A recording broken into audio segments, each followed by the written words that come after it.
Olá pessoal, tudo bem? Aqui é o professor Antônio Florencio do blog Ensinando e Aprendendo, e o vídeo de hoje eu vou falar um pouquinho a respeito das resinas epóxi. Para quem não conhece, a resina epóxi é um produto que, dentre outras coisas, serve para dar brilho às superfícies. Aqui, por exemplo, nós vemos o chão de uma fábrica, ele foi tratado com resina epóxi. Nós vemos o efeito que ele causa, deixa o chão bem bonito devido a esse brilho conferido pela resina. O interessante é que quando nós compramos uma resina epóxi, o vendedor sempre nos fornece dois produtos. Um, que é a resina propriamente dita, ela sozinha não funciona, não provoca esse efeito, mas junto com ela nos é vendido também um endurecedor. E aí só quando misturamos os dois e aguardamos um certo tempo, que nós podemos aplicar o produto e ele provoca o efeito desejado. Outra aplicação das resinas epóxi, e talvez seja até mais comum, é como uma cola, como uma super cola, vamos dizer assim. E aí, um exemplo disto está na Durepoxi. Acredito que todos já vão conhecer o Durepoxi. É uma cola sólida, na verdade, uma massa adesiva, onde nós misturamos um pouquinho de uma bisnaga cinza, um pouquinho de uma bisnaga branca, e aí, enfim, nós podemos utilizar para colar dois objetos, para tapar alguns furos, igual o colega aqui que fez essa gambiarra para tapar o escapamento do carro com Durepox. Em mãos mais habilidosas, nós conseguimos fazer até estruturas bem bonitas, como é o caso desses dois exemplos. Mas o que importa nesse caso é que o Durepox também é um exemplo de resina epóxi. Eu lembro que eu tinha uma curiosidade muito grande do porquê que ele só funcionava quando nós utilizávamos as duas massas. Por que apenas uma massa não funcionava? Nós temos os outros exemplos de colas adesivas, porém líquidas, como é o caso das colas da Araldite. Seja como for, ou no caso da resina epóxi para conferir o brilho, ou no caso das colas, seja sólida, seja líquida, sempre que trabalhamos com material baseado em resina epóxi, nós temos dois componentes. E ele só funciona quando nós misturamos os dois. Por quê? Por que nós temos que utilizar as duas massas do Durepox para que ele funcione? Bom, a resposta para isso está na química. E o vídeo de hoje vai mostrar um pouco da química por trás do funcionamento das resinas epóxi, Durepox, da cola Araldite e de qualquer outro tipo de material baseado em resina epóxi. Certo? Bom, primeiro de tudo, nós devemos entender como que é uma resina epóxi. Qual é o componente químico presente nessas resinas que confere a ela essa característica. Bom, no caso das resinas epóxi, o componente responsável é esse grupo, o grupo epóxido. Então, por isso que ela recebe o nome de resina epóxi. O grupo epóxido, na verdade, é um anel de 3 membros, onde nós temos 2 átomos de carbono e um átomo de oxigênio fazendo esse triângulo. A esses átomos de carbono nós podemos ter uma outra cadeia carbônica, podemos ter ligados outros radicais orgânicos, mas o que importa nesse anel, o que confere ele essa reatividade, é esse átomo de oxigênio e o fato de formar um triângulo, o fato de ser um anel bem tensionado. Esse anel, sendo tensionado, faz com que ele seja bem reativo. Ele pode ser quebrado com relativa facilidade. E toda a reatividade das resinas epóxi se baseia na quebra desses anéis. Certo? Entenderam isso? Então agora vamos entender um pouco mais do funcionamento. Como eu disse, todo material baseado em resina epóxi, ele possui 2 componentes. Aqui, genericamente, eu estou chamando de componente A e componente B. Mas podemos pensar como sendo a resina epóxi propriamente dita e o endurecedor, como sendo outro componente. Ou a massa branca do Durepox e a massa cinza. Enfim, sempre são trabalhados 2 componentes. Um desses componentes é a resina propriamente dita, ou o que nós chamamos de pré-polímero. Ele vai ser um polímero que vai servir como base para a cola, para o adesivo.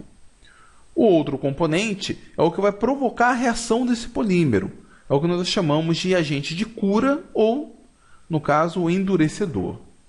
O pré-polímero ele pode ser formado pela reação da molécula de bisfenol A com a molécula da epiclorohidrina.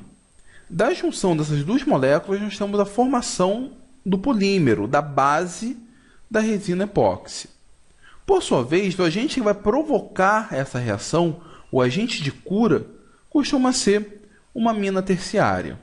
Então, vamos entender como que é formado esse pré-polímero, como que é formado a base da resina epóxi.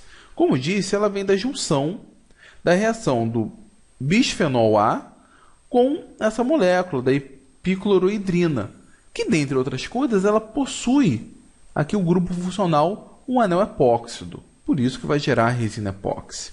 Então, vamos entender um pouco como funciona essa reação? A molécula de bisfenol A, no meio reacional, ela tem um hidrogênio retirado. Se vocês repararem aqui, eu não tenho a molécula do bisfenol A, eu tenho o ânion do bisfenol A. Tem uma carga negativa sobre esse átomo de oxigênio e sobre esse átomo de oxigênio, porque o átomo de hidrogênio ligado a ele foi retirado. Bom, essa carga negativa ela é bem reativa, ela vai procurar um determinado átomo, uma determinada região com carga positiva para poder atacar. E a molécula da epiclorohidrina possui essa região. Por exemplo, esse átomo de carbono é um átomo que está bem eletropositivo, ele está bem deficiente de elétrons. Por quê? Porque ele está ligado a um átomo de cloro. O átomo de cloro é um átomo mais eletronegativo. Então, na verdade, esse átomo de cloro está puxando densidade eletrônica desse átomo de carbono para ele.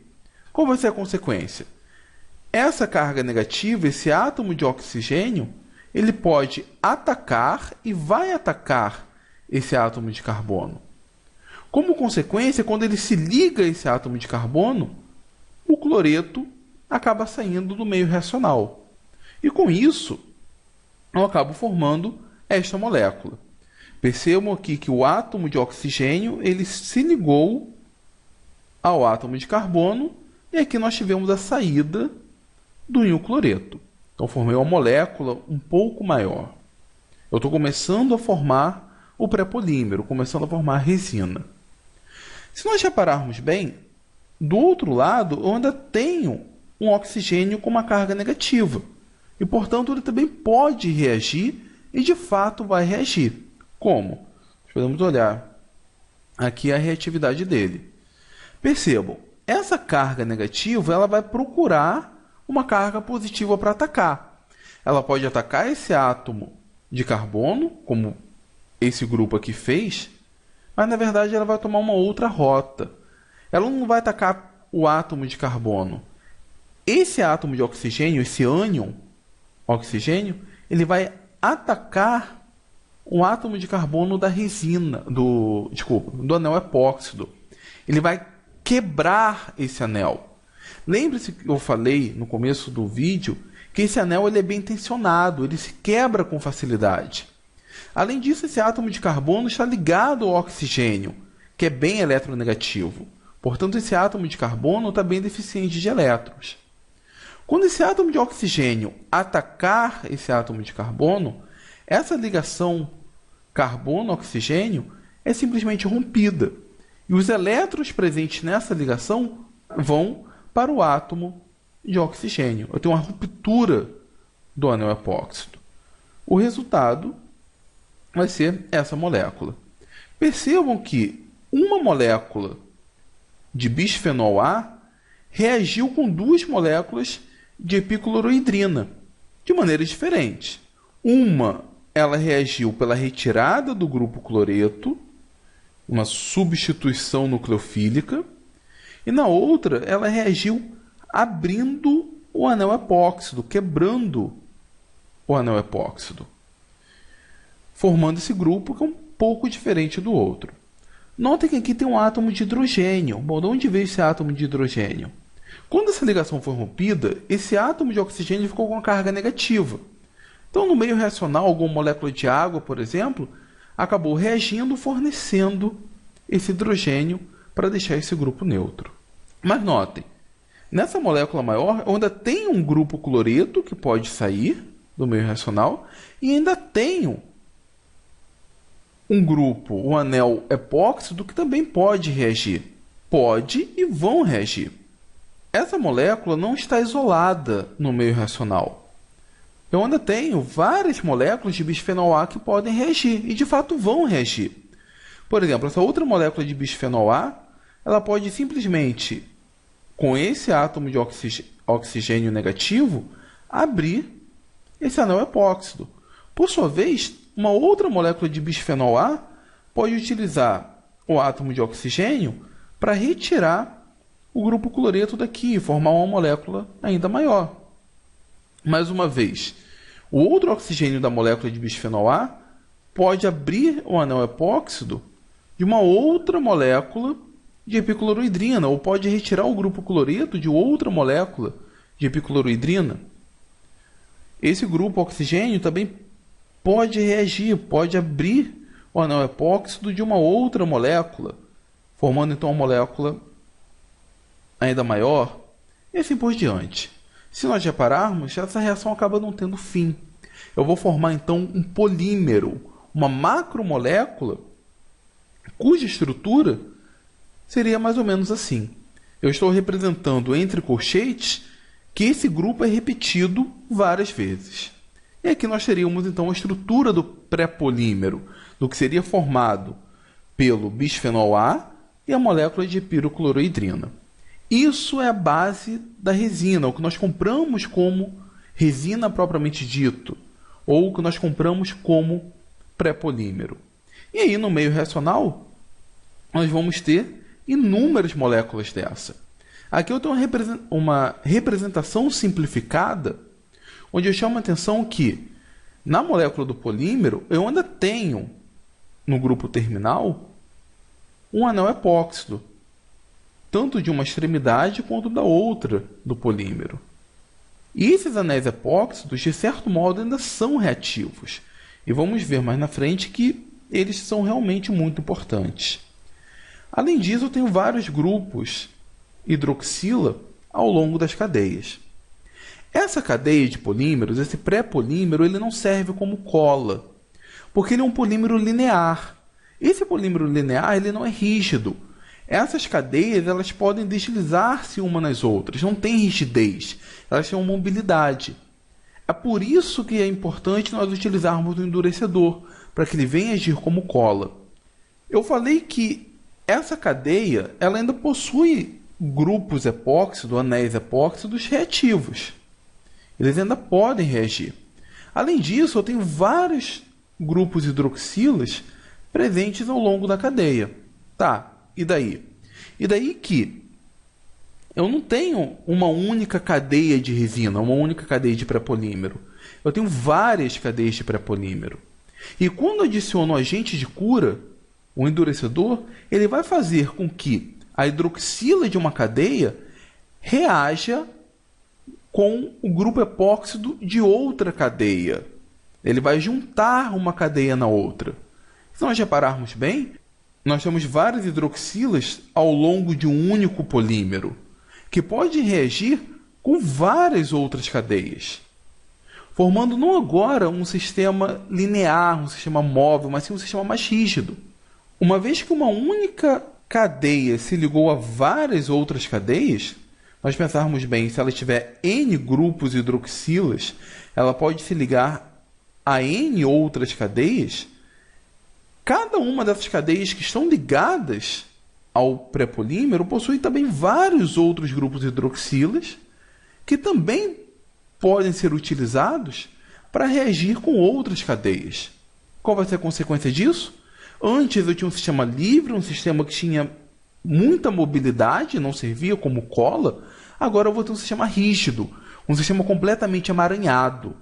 É por isso que eu tenho que misturar sempre os dois componentes. Eu tenho a resina. O outro vai fazer com que uma cadeia da resina reaja com outra cadeia, formando então esse sistema rígido. E ele vai agir como cola, ele vai servir para dar brilho e vai ter as suas funcionalidades. Entenderam isso? Então, se eu tiver um único componente, seja o componente A, seja a resina epóxi, seja uma das bisnagas, eu vou ter várias cadeias lineares, várias cadeias de polímeros que têm bastante mobilidade, porém não são rígidos, não servem como cola. Quando adiciono o segundo componente, o endurecedor, o componente B, misturo com a outra Durepox, com a outra bisnaga de Durepox, eu prendo essas cadeias, eu crio uma trama de polímeros, eu deixo o sistema rígido, que tem uma alta aderência. Ele vai servir então para cobrir a superfície do piso, ele vai servir para juntar um objeto no outro, vai formar aquela massa de Durepox. É por isso que eu sempre preciso dos dois componentes. Apenas um não funciona. Está claro? Bom, era isso que eu queria falar nesse vídeo. Eu espero que vocês tenham gostado. Aproveito a oportunidade, mais uma vez, como sempre faço nos meus vídeos, para convidá-los a ir lá no meu blog, no ensinandoeaprendendo.com.br, e aproveito e convido vocês a dar uma lida no artigo que eu escrevi a respeito desse vídeo.